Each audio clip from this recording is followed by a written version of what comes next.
Hello everybody, my name is Cole Harris. Welcome to the H Report, yet another political YouTube channel.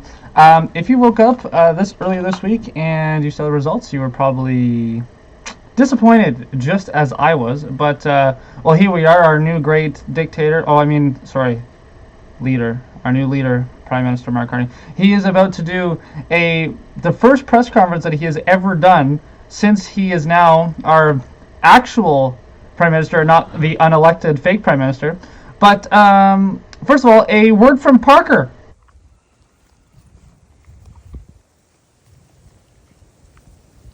Alright, well, now that Parker has it said, let's get right into it. Oh, here he comes, the big bad wolf. And the crowd goes silent. Okay, sounds like a machine gun in the back Welcome to the there. National Press Theatre. Oh, those are all illegal, sorry. My name is Mia Rabson. I'm the president of the Parliamentary Press Gallery, and I'll be moderating this press conference today. Hopefully, this is the first of many times the Prime Minister will join us in this room. As you can see, there is a lot of interest in asking questions, so I hope you will afford us as much time as you can today. All right, let's get her started, baby. Let you begin, and then we will turn to the room for one question and one follow. Fantastic. Thank you very much, Mia. Bonjour tout le monde. Good morning, everyone. On Monday, Canadians elected a new government to stand up to President Trump and to build a strong economy. No, we actually did it also for a clear message that their savings. cost of living That must didn't go come our way, down, did it? and their communities need to be safe. As Prime Minister, I've heard Get these rid of Bill messages loud and C-75 clear, here. and I will act on them with focus and determination. Les Canadiens et Canadiens ont fait entendre. Canadians made their voices heard with a voter turnout rate that hasn't been seen in the last 30 years. Nearly 20 million Canadians voted, and even more of them I think it was like almost like in 70% shared vote, something like that. Actually, quite high, believe it or not. Quite high. I think like 68%, something like that. Somebody could probably check that on me. And while different visions were put forth by various contenders, we disagreed agreeably, and the leader of every party quickly and graciously accepted the results. Well, I mean, yeah, dang, we had to, because he doesn't even have a seat anymore. Canadians can be proud that ours remains strong. As I've been clear since day one of my leadership campaign in January, I'm in politics to do big things, not to be something. And now that Canadians have honored me with a mandate to bring about big changes quickly, I will work relentlessly to fulfill that trust. As I stressed on election night, I'm committed to working with others, governing as a team in cabinet and caucus, and working constructively across parties in Parliament. Working in real partnership with provinces, territories, and Indigenous peoples. And bringing together labor, business, and civil society to advance the nation-building investments that will transform our economy. Yay, more green energy. In the coming weeks, I will unveil more of our plans to engage with Canadians as we embark on the biggest transformation of our economy since the end of the Second World War. This will be an incredibly exciting time as we take control of our economic destiny to create a new Canadian economy that works for everyone. We will begin to set out that new path for Canada with a new cabinet to be sworn in on the week of the 12th of May and the recall of Parliament on May 26th. Can't wait for that, by the way. We will have the privilege of House of welcoming Commons. His Majesty King Charles House of Commons, III, or this guy's gonna get who will good. deliver Canada's speech from the throne on May 27th. Her Majesty the Queen will join this visit. This is an historic honor. Did he just say Her Majesty the Queen? The weight of our times. I think he meant Je sais que beaucoup the de king? Canadiens partagent mon... I know that many Canadians share my enthusiasm about this. Okay. To the immediate I'm not gonna pick. priorities Okay, of my I get it. government. I'm not gonna pick. Beginning with our relationship away at with the nothing. United States. As I've stressed repeatedly, our old relationship, based on steadily increasing integration, is over. The questions now are how our nations will cooperate in the future and where we in Canada will move on. Peu après le début de campagne électorale. Shortly after the start of the election campaign, I met with President Trump, or I spoke to him. We both agreed. Canada et lui se rencontrent après l'élection pour trouver des terrains d'entente entre nos deux pays. On Tuesday, I had a very constructive call with President Trump, and we agreed to meet next Tuesday in Washington. Our focus will be on both immediate trade pressures and the broader future economic and security relationship between our two sovereign nations. My government will fight to get the best deal for Canada. We will take all the time necessary, but not more, in order to do so. In parallel, we will strengthen our relationships with reliable trading partners. This is the same guy, by the way, that went on and on and on about his entire... All he said about his whole campaign was, we're going to fight Trump, we're going to fight Trump, we're going to burn the world down because Trump is putting tariffs on us, and there's only 2 countries now that have reciprocal tariffs, and that's us and China. Whatever. His whole guy's campaign was about Trump. Blah, blah, blah, blah, blah. And now Trump says he's a very nice guy, and I'm looking forward to working with the Prime Minister of Canada. And he had this big speech, and it was really weird. And and he said that Canadians elected the guy that hated him the least, even though that his whole campaign was all he talked about was Trump. Anyway, I think he's playing the mind game with him. And allies. Canada has what the world needs, and we uphold the values the world respects. We will remove federal barriers to internal trade by July 1st to help unleash the full potential of Canada. We will work with provinces, territories, and Indigenous groups to identify projects that are in the national interest, projects that will connect Canada, deepen our ties with the world, and grow our economy for generations. We'll make the Canadian government a catalyst for these projects, not an impediment. And we'll always be guided by our conviction that our economy is only strong when it serves everyone. That means bringing down costs for... So the economy is going to be strong and serve everyone, even though that is conducted by the same people under the Trudeau government. All right. Canadians and helping them get ahead. So we will put more money in Canadians' pockets with the middle-class tax cut that will take effect by Canada Day, 1%. saving 2-income families up to $825 a year. Huge. We will protect the programs that saves families thousands of dollars a year, including pharmacare and $10 a day daycare. We will expand the Canadian dental care plan to 8 million Canadians, saving the average family over $800 per visit. To lower costs for first-time homebuyers, we will cut GST on new homes at or under $1 million, allowing them to save up to $50,000, and we will lower the GST on homes between $1 million and $1.5 million. I wonder who came up with that idea to begin with. I really wonder. Didn't Pierre say that like 8 months ago, before this guy was even in Parliament? Or not Parliament, before even he was even the leader of the Liberal Party. Wow. What a great idea. I wonder who came up with it. He's not going to say who. He's going to say, I'm the one that came up with it first. These tax measures will provide immediate relief, but they won't be sufficient to make housing affordable again. For that, we have to build. We will address failures in the housing market head-on, unleashing the power of public-private cooperation at a scale not seen in generations. We will slash development charges in half for all multi-unit housing. That's about $40,000 off the cost of a 2-bedroom apartment in Toronto. And we will create an entirely new Canadian housing industry in modular and prefabricated housing using Canadian technology, Canadian skilled workers, and Canadian lumber. You know who's also invested into modular homes? Mark Carney. So, again, we all have these modular homes that are ridiculous, and he just gets more rich.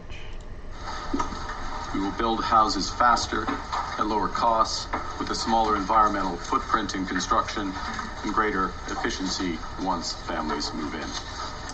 And to kickstart these efforts, we will create a new entity, Build Canada Homes, and provide $25 billion in financing to private developers. My government will focus on keeping Canada secure as a sovereign nation and Canadians safe in their communities. We'll build a stronger Canadian armed forces to protect Canadians, defend our sovereignty, and support our allies. We will strengthen our border security with 1,000 more CBSA officers, as well as scores of dog teams, drones, and scanners to fight the traffic of guns and drugs. We'll strengthen Canadian law enforcement by hiring 1,000 more RCMP officers.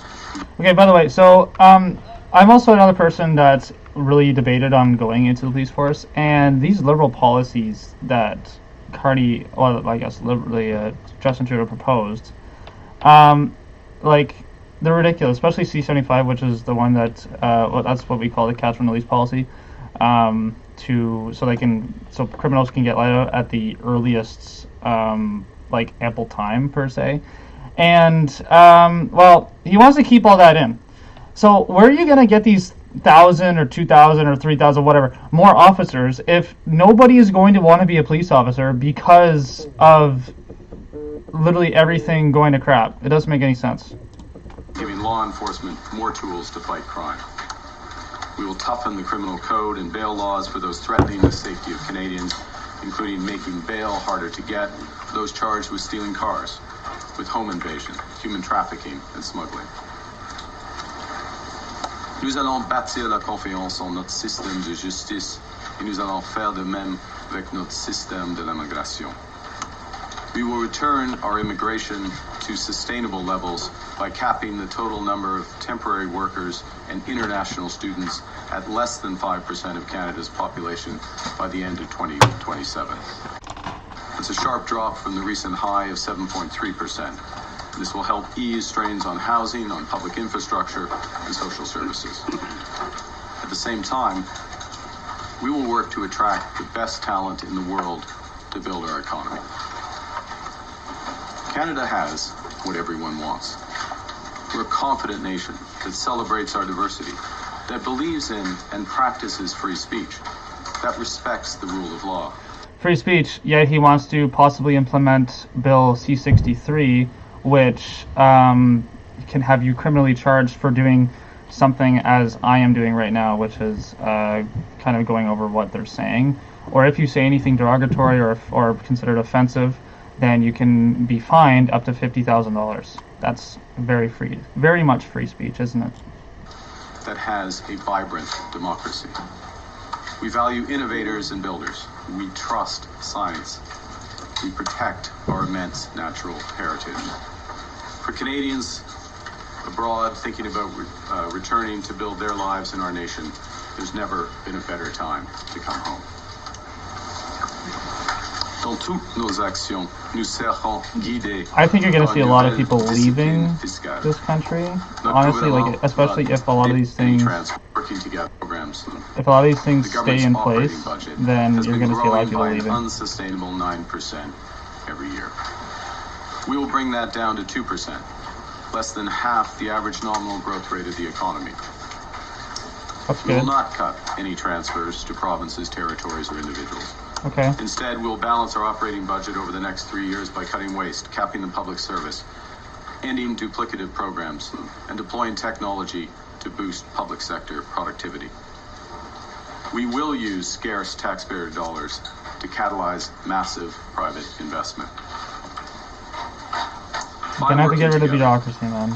We can give ourselves far more than the Americans can ever take away. By working together, we can build Canada strong. Canadians in the NHL play for a variety of teams passionately against each other. But when they're in a once-in-a-lifetime series such as the Four Nations or the Olympics, those same Canadians come together to win it all. During elections, Canadians play and cheer for different teams.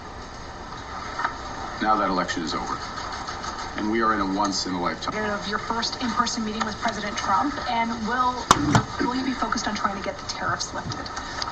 Thank you for the question. For the first meeting, as I mentioned in my remarks, and the President and I discussed when we had our constructive call, there are two sets of issues. There are the immediate tariffs, both sectoral and so-called reciprocal and fentanyl tariffs, and then there is the broader relationship. So addressing both sets of issues. we'll see how that progress goes. It's important to get engaged immediately, which has always been my intention, has always been his intention, and I'm pleased to have the opportunity for quite a comprehensive set of meetings that will take place on Tuesday. How do you avoid an Oval Office ambush like we saw happen to President Zelensky? Look, I go there with the expectation of constructive, difficult, but constructive discussions. That's the spirit It would be hilarious if the meeting went similarly to the way that the meeting went with Zelensky. I think that'd be honestly hilarious. The conversations that the president and I had, you go to these meetings well prepared, understanding the objectives of your counterpart, and always acting in the best interest of Canada, and we'll go from there. Thank you. To be clear, I made the request of His Majesty, and he has accepted. He will open Parliament with the speech from the throne, and that is it clearly underscores the sovereignty of our country. In what way, though? D'une façon, ça souligne la souveraineté de demander au monarque de votre pays. C'est la troisième question. Yeah, my question was cut off. Okay, yeah. This guy is rude. Like, imagine him. I can't wait for the House of Commons. This guy can't even answer. He can't even, like, hold 3 questions from the friggin' press, and here we are. In what way? It underscores this is the ultimate head of state, which underscores one of the points I made. I'll answer it this way. Ultimate head of state, as in I'm king ruler and I'm a dictator. Hi, Mr. Carney. In your second call with the president, did Mr. Trump outright say or insinuate at any point that Canada should become the 51st state? He did Oh my God. Right? We've heard Still on Mr. that Trump friggin' on topic. April 23rd and his surrogates throughout the final days of the campaign reiterate the idea that they believe Canada should become the 51st state. On the campaign trail, you said on multiple occasions that respect for Canada would be one of the key things in terms of having a meeting with him. Do you think over the past few days we have seen respect for Canada from the Trump administration? Look, it's always important to distinguish want from reality. La volonté et la réalité, right?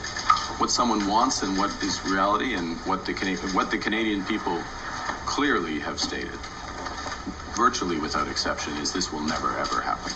I don't keep on interrupting. I just want to say, if the U.S. ever did actually want to take us and was serious about becoming the 51st state, there's literally nothing we can do. So this entire thing of the 51st state and all this crap with Trudeau was clearly just a ploy, because if they were serious about us becoming a state, they could literally walk over. They can have one soldier walk across the Rainbow Bridge in Niagara Falls, or whatever it is, Brockville, whatever, the Rainbow Bridge. They can have one soldier walk across the Rainbow Bridge, and there's literally nothing we can do. And try to convince the Canadian military to try to fight against the American military. It will not happen. This whole idea is ridiculous. Well, I mean, Trump says he likes this guy anyway, so we'll see how that goes. And if any of the leaders of the party and their representatives would attest to that, I think the votes attest to it. I think the public dialogue attests to it as well. We are, we're meeting as heads of our government to discuss that partnership. Now, I'm not pretending those discussions will be easy, or they won't proceed in a straight line. There'll be zigs and zags, ups and downs. But as I said in my remarks, I will fight for the best deal for Canada, and only accept the best deal for Canada, and take as much time as necessary.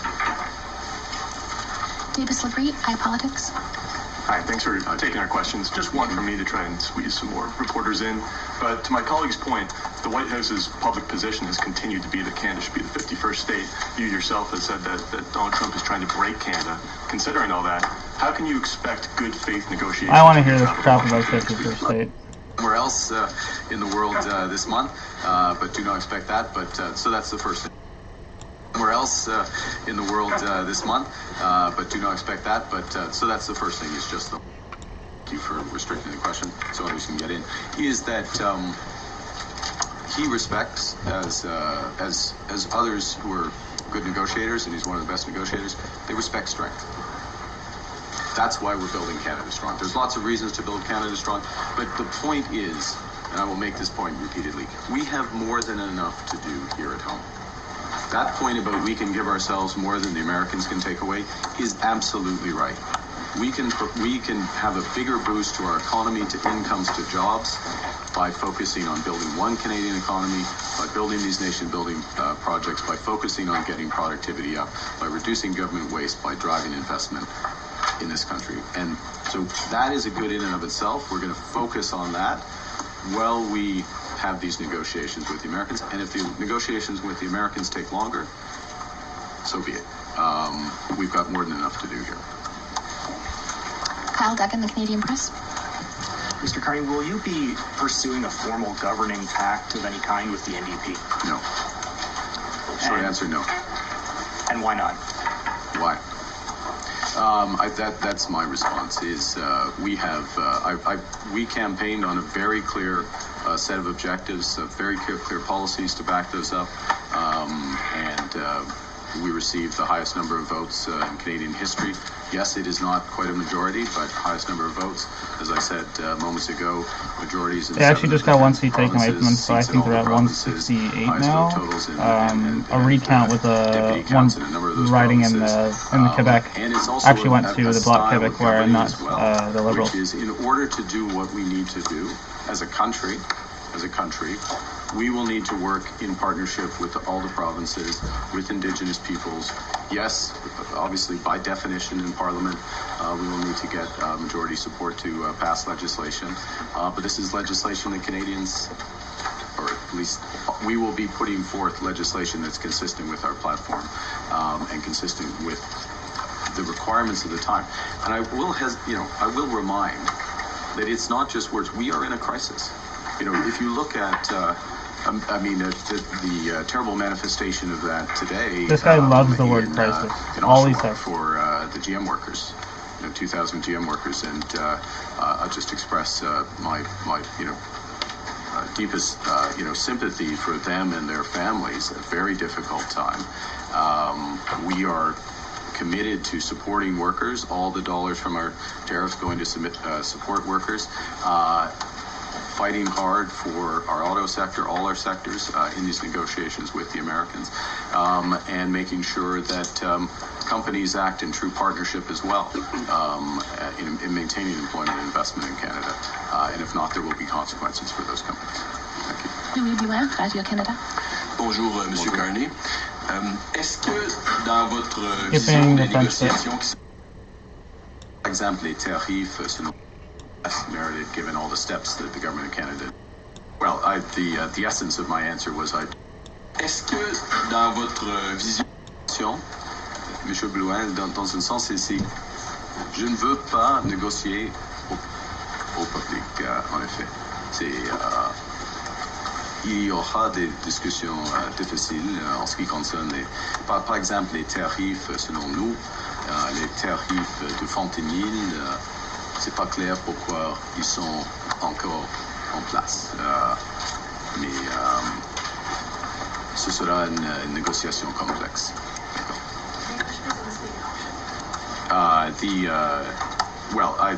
The essence of my answer was I don't want to negotiate in public. So I'm not sure I need to add the other words that were around it. But look, it is complex. Particularly, there are examples where certainly from our perspective, the fentanyl tariffs, were not merited to begin with, but are even less merited given all the steps that the government of Canada has taken and the progress that's been made.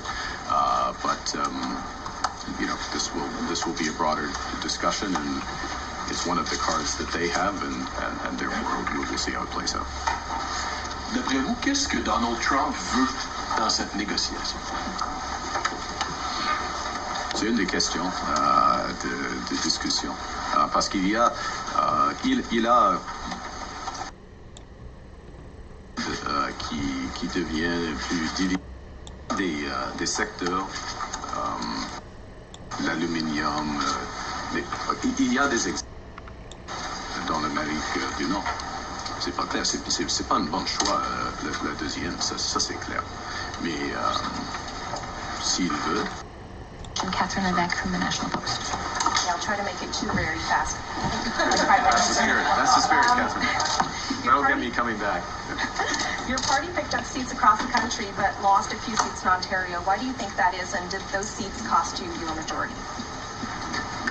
Well, I think arithmetically, yes, but we could pick other, other seats that went various ways.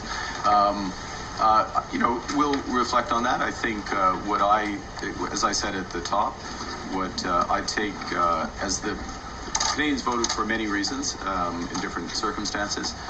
First and foremost, what we've been talking about most of this time, standing up to the Americans, getting the best deal for Canada. That's there. Relatedly, a strong economy that works for everyone. But also, clearly, affordability issues. We had a big focus on affordability, security, and safety. He did not have a big focus on affordability. All he talked about the entire campaign was Trump, and then stole every single one of Pierre's ideas. That's what we take. That's what we take as. Maybe I should say personally, I take as the mandate that the focus of this government should be on those issues. As you know, to govern is to choose. You have to decide where you're going to focus. And I'm signaling, and of course there will be a speech from the throne and subsequent communications, but I'm signaling clearly where that focus is. And can we expect your cabinet to be larger than your previous one, and will François-Philippe Champagne remain as finance minister? Did he ask you that? I can't believe he even got a seat there. The guy's a nut job. We will look. I committed to an efficient cabinet, a focused cabinet, cabinet with parity, gender parity, and we'll work towards it. Those final gender parity. Made. So, how about like qualifications? You will have to wait. Thank you very much. I think we have to respect the president of the. We have to respect the. I am truly sorry, but the Prime Minister does have to go. What is going on? Yes, of course. Oh, he's leaving. That's fine. Oh, what a way to end a press conference.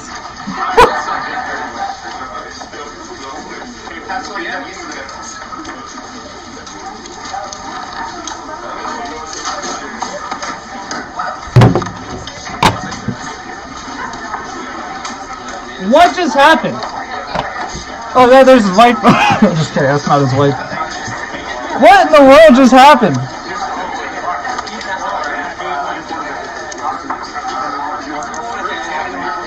Okay, well, I guess that's the end. I guess that's the end. I don't know what to tell you. Okay, well, anyways, thank you very much for watching this video. A little bit of a weird end to our Prime Minister. I guess I can't do that anymore. Prime Minister Carney's first press conference ever done in front of journalists that now I have to ask him harder questions, or they won't ask him harder questions anymore. Yeah, anyways, if you like this content, there's going to be a lot more of those coming out from me. I know that this is like going to be probably my first video, but yeah, if you like what you've seen so far and you like my commentary, hit that subscribe, like, all that stuff, or don't, whatever. Leave me a comment if you agree with me on things. I'm going to make another video about going deep into the oh geez, now I'm gonna start like Carney. I'm gonna go deep into what happened with the election map, and we're gonna go into certain ridings and who lost and who won their seats in various areas. But yeah, if you like what you see so far, do all the YouTube stuff, and I'll see you next time, probably in a couple days.